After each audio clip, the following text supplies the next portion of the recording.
عزیزان گرامی وقار، شب برات میں آج رزق کی تقسیم ہوتی ہے۔ ہمارے ناموں کے متعلق آج فرشتوں کو یہ بتایا جاتا ہے کہ فلاں بن فلاں اس سال یہ معاملات کرے گا، اس کے حصے میں اتنا رزق دیا جائے گا، اور پھر پتہ نہیں ہمارا نام مرنے والوں میں بھی لکھا جا سکتا ہے۔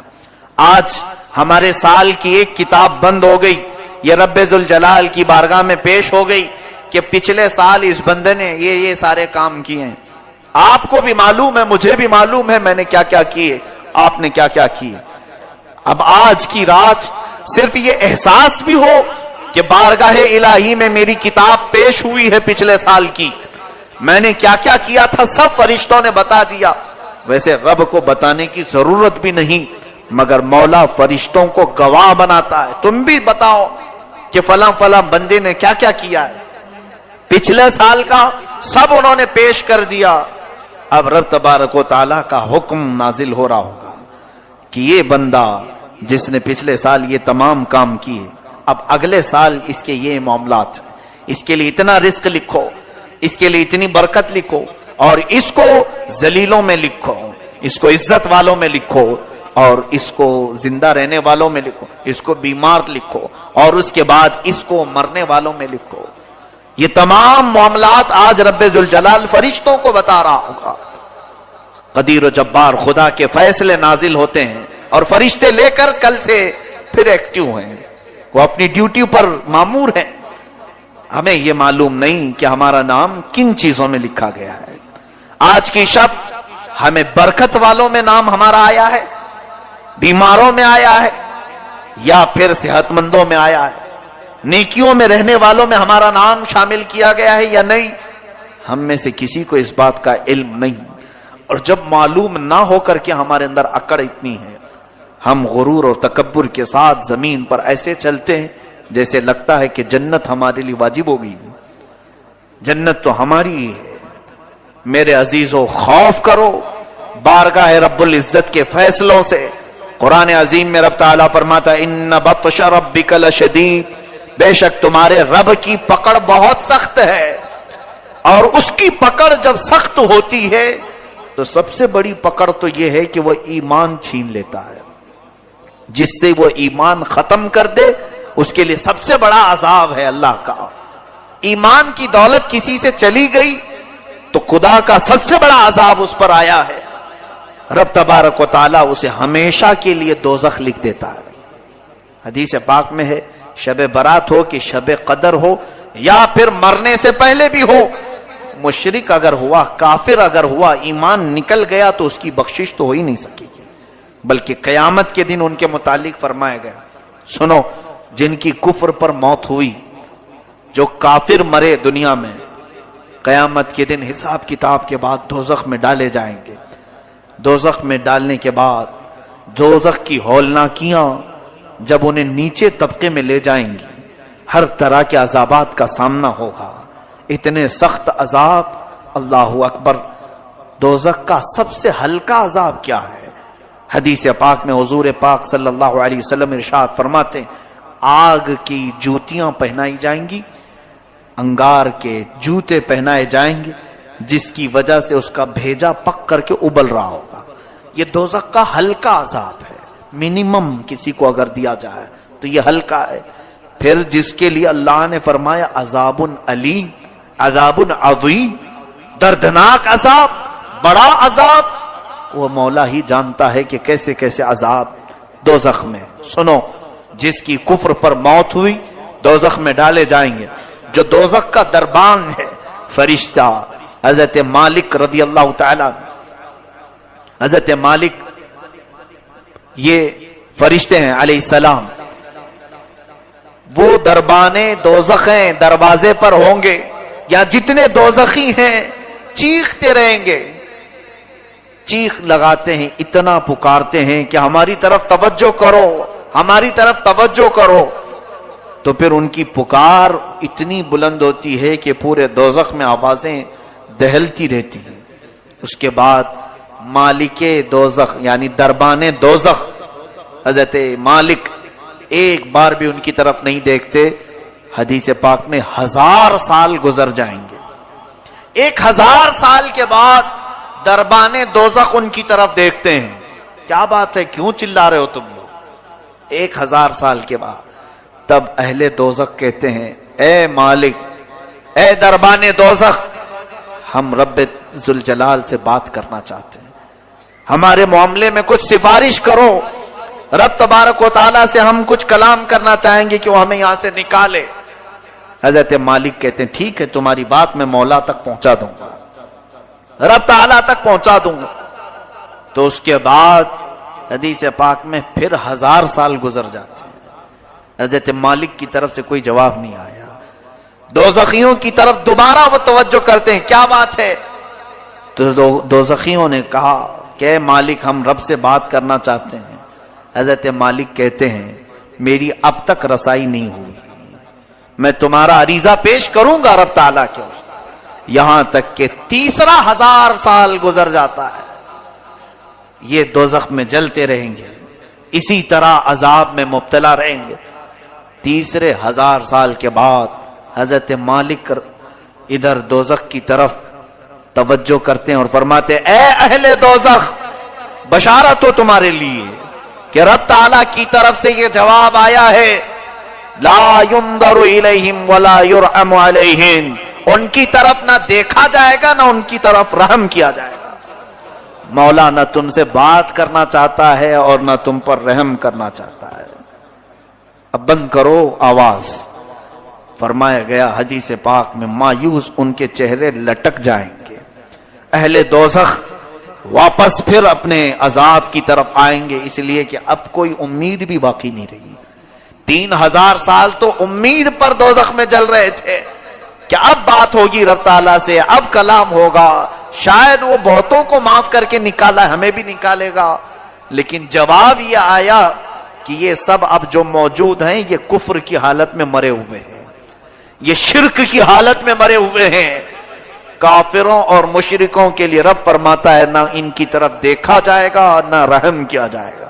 ان اللہ لا یغفر ان یشرک بہ ویغفر ما دون ذلک لمن یشاء, شرک کو اللہ معاف نہیں کرے گا, اس کے علاوہ جو بھی ہے جسے چاہے رب تعالیٰ معاف کرے گا. یہ قرآن میں اللہ فرماتا ہے. میرے عزیزو, ڈر اس بات کا ہونا چاہیے کہ اگر مولا تعالیٰ ہمارے کسی عمل سے غضب میں آئے تو کہیں وہ ہمارے ایمان کی دولت کو سلب نہ کر لے, اور یہ نہ فرما دے نکل جا تو میرے خاص بندوں میں سے. کفار و مشرکین تو جب پسند ہیں بہت, ان کی عادتیں اچھی لگتی ہیں, جا انہی کے جماعت میں شامل ہو جا. آج آپ سب سوچو ذرا, بہت سارے نوجوان یہی چاہتے ہیں آ کر کے صرف یہ کہیں کہ مولانا سارے لوگ تو جی رہے ہیں اچھے سے, وہ اگر ناچ رہے ہیں, ڈانس کر رہے ہیں, آپ ہمیں کیوں روک رہے ہیں؟ کفار بھی ناچ رہے ہیں, کرسچن بھی ناچ رہے ہیں, یہودی بھی ناچ رہے ہیں, ہم مسلمان ہو کر کیا ڈانس نہیں کر سکیں گے؟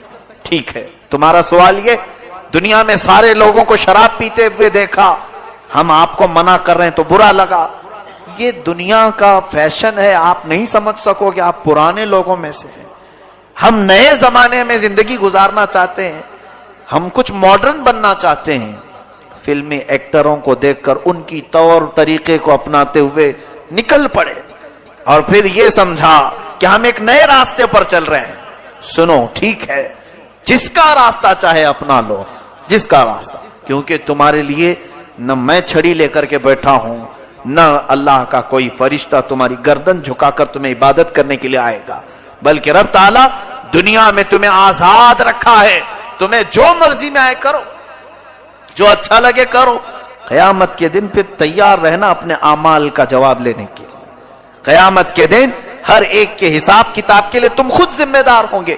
آج میں ان نوجوانوں سے کہتا ہوں جنہیں کفار و مشرکین اچھے لگتے ہیں, جن کو لوگوں کے ہاتھوں کے شراب کی بوتلیں پسند ہیں, جوئے خانے, شراب, تاش کے اڈے, یہ سب بہت اچھے لگتے ہیں جنہیں, اور پھر یہ فلمی دنیا کے تمام تر ظالم دجال قسم کے خرافات مچانے والے اور پورے گھروں کو تباہ کرنے والے ایکٹر انہیں پسند ہیں, ان کے ساتھ ہو جاؤ, کوئی بات نہیں, تمہیں مبارک ہو. قیامت کے دن کہا جائے گا جن کے ساتھ تو دنیا میں رہنا پسند کرتا تھا, آج ان کا ہاتھ پکڑ, وہ جہاں جا رہے وہیں چلا جا, آج وہ جہاں جا رہے وہیں چلا جا. وہاں سے ہاتھ چھڑا کر کے تم تو بھاگو گے، نہیں میں تو رسول اللہ کا امتی ہوں، میں میرے آقا کے پاس آؤں گا، میں اپنے نبی کا نام لیوا ہوں۔ سنو حدیث پاک میں یہ دوڑتا ہوا آئے گا، امتی تو ہے۔ حضور اکرم صلی اللہ تعالی علیہ وسلم کے قریب آتے ہی حضور پاک سے عرض کرتا ہے رو کر کے، چلا کر کے، مجھے فرشتے دوزخ کی طرف کھینچ رہے ہیں، بچا لیجیے۔ نبی کونین صلی اللہ تعالی علیہ وسلم کی طرف سے جواب آئے گا تو کون ہے؟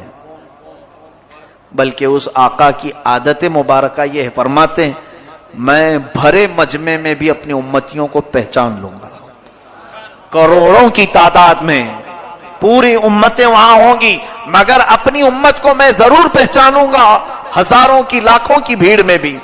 یہ بھی حدیث پاک میں۔ لیکن ایک حدیث میں یہ ایک بندہ آئے گا اور حضور اس سے پوچھیں گے تو کون ہے؟ کہے گا حضور میں آپ کا نام لیوا، میں آپ کا امتی ہوں۔ اللہ کے حبیب صلی اللہ علیہ وسلم فرماتے ہیں مجھے تو نہیں اس بات کا علم ہے، تو دنیا میں کسی اور کو پسند کرتا تھا، جا آج اس کو پکڑ لے، وہ جہاں جائے چلا جا۔ آج میں یہی کہنا چاہوں گا، میں آپ کے اوپر کوئی سختی کا معاملہ لے کر کے نہیں آیا ہوں، آپ کے پیچھے پیچھے گھومتے ہوئے محلے بھر میں نہیں آ رہا ہوں۔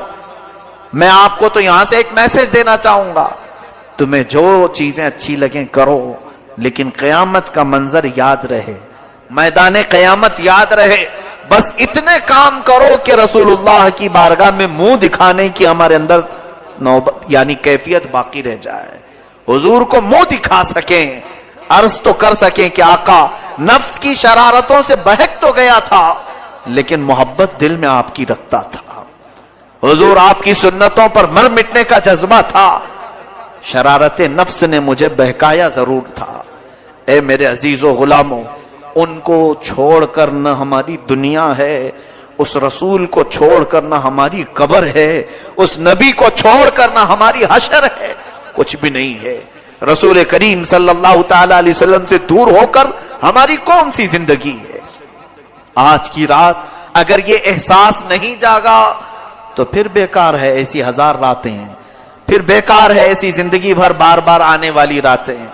آج بعض لوگوں کو ایسا لگتا ہے یہ رات تو آج روڈ پر ناچنے کی ہے، ایک دوسرے کو گالی گلوچ کر کے باہر کھیل کود کر پوری رات گزارنے کی ہے، ادھر مؤذن فجر کی اذان دے رہا ہو، ادھر لوگ بستر پر جا رہے ہیں۔ یہ آج کی رات کا تماشا لوگوں نے بنایا ہے۔ پٹاخے اڑاؤ، قبرستان جاؤ تو کہا مار کے ہنسو، اور اگر کسی کے ہاتھ میں بائک آئے تو ایسے اڑاؤ کہ کئی لوگ اس میں حادثوں کے شکار، کئی لوگ اس رات میں لوگوں کو تکلیف دینے کا ذریعہ بنتے ہیں۔ سنو، آج کی رات فرشتے بھی اترتے ہیں، بے حساب ان گنت تعداد میں فرشتے۔ تم جس وقت اس طرح سے اڑا رہے ہو سکتا ہے ہم سے تمہیں ڈر نہیں لگتا، اللہ کے وہ ملائکہ تمہارے ہر کام کی گواہ بنیں گے۔ صبح واپس رب کے حضور جائیں گے، اللہ تبارک و تعالی ان فرشتوں سے پوچھتا ہے میرے بندوں کو کس حالت میں تم چھوڑ آئے؟ جب تم دنیا سے آ رہے تھے تو میرے بندے کیا کر رہے تھے؟ فرشتے سچ سچ بتائیں گے، اے رب ذوالجلال فلاں بندہ تیرا بے حیائی کر رہا تھا، فلاں بندہ آج مسجدوں سے تیرے ذکر کی آوازیں آ رہی تھی، لیکن فلاں بندہ وہاں پر اپنی گاڑیوں میں اچھل کود مچا رہا تھا، بے حیائی، خرافات اور فحاشی اور اپنے برے اعمال سے لوگوں کو ایذا پہنچا رہا تھا۔ یہ ملائکہ رب تعالیٰ کے حضور پیش کریں گے، اور رب تعالیٰ کی طرف سے جو جلال نازل ہوگا اس کے ذمہ دار آپ ہیں۔ ارے میاں، نئی سال کی نئی شروعات ہو رہی ہوتی ہے، ایک سال ہماری زندگی کا ختم ہوا اور یہاں سے نیا سال شروع ہو رہا ہے۔ اب یہاں اپنی قسمت میں آج کیا لکھا گیا ہے کسی کو معلوم نہیں ہے نا۔ آج رب تبارک و تعالیٰ کیا لکھ رہا ہے فرشتوں کو ہمارے بارے میں، میں بتاتا ہوں، ہم کو معلوم نہیں لیکن ہم احساس کر سکتے ہیں۔ کیسے؟ میں فجر کی نماز میں حاضر ہوا، میں بارگاہ الہی میں شکر بجا لاؤں گا کہ مولا میرے اس سال کی پہلی نماز تو نے لکھ دی ہے، اور جو سویا اور جو بھاگا وہ خود پہچان لے کہ کل کی رات میری کتاب میں بے حیائی لکھ دی گئی ہے، محرومی لکھ دی گئی ہے، اسی لیے مجھے مسجد سے باہر کیا گیا. میں بیٹھا تو تھا، مجھے مسجد میں رب تعالیٰ نے صبح نہیں بلایا، اس کا مطلب ہے کل کی کتاب میں مجھے محروم لکھا گیا ہے. کتنے محروم لکھے جائیں گے ان کو خود معلوم ہوگا کل کی دن، اور کل کا دن کس حالت میں گزر رہا ہے یہ آپ کو خود پتا چلے گا کہ آج میری زندگی کے کتاب جو نئی شروع ہو رہی ہے اس کے پہلے پیج پر فرشتے کیا لکھیں گے کل. اگر روزے سے ہیں تو الحمدللہ شکر بجا لاؤ.